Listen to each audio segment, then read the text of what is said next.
Mutual understanding versus ghosting. Alin nga ba sa dalawa ang mas masaklap na maranasan? Kung ako ang tatanungin, para sa akin ay parehas lang. Ngunit teka, bago ko sabihin ang kanilang pagkakapareha, sabihin ko muna ang pinagkaiba nila.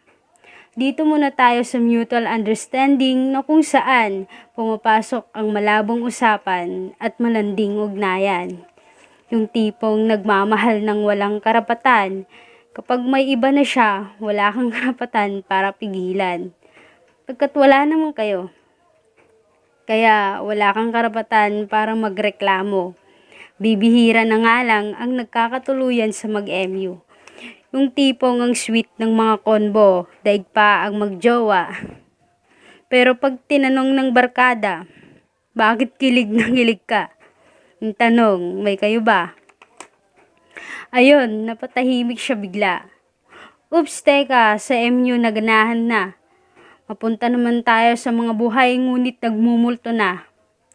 O sa madaling salita ay ghosting. Dito naman pumapasok ang biglang hindi pagpaparamdam. Kung sa horror movie ay magugulat ka sa biglaang pagpapakita ng mga aswang.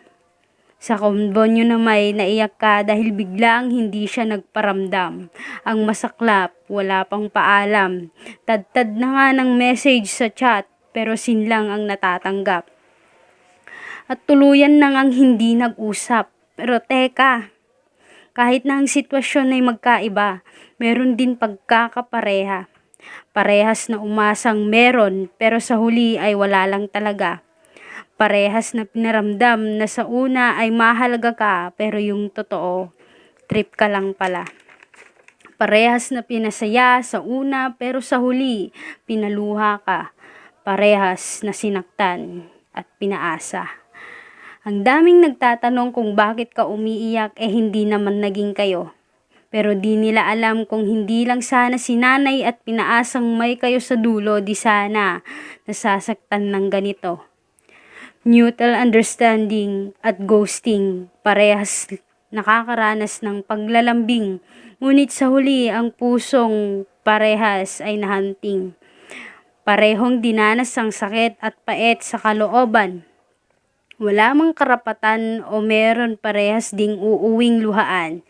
Mamamaalam man o walang paalam, parehas din ang bigat sa pakiramdam. Kaya sana'y puso'y huwag nang paglaruan. Huwag gawing pagmamahal ay parang laro-laro lang. Dahil ang hirap-hirap hilumin ang pusong nasugatan, lalo na't nasanay nang ikaw lang ang nandyan. Tapos, biglang di na nagpaparamdam, bigla na lang mamamaalam, ngunit ang saklap lang sa side ng iba.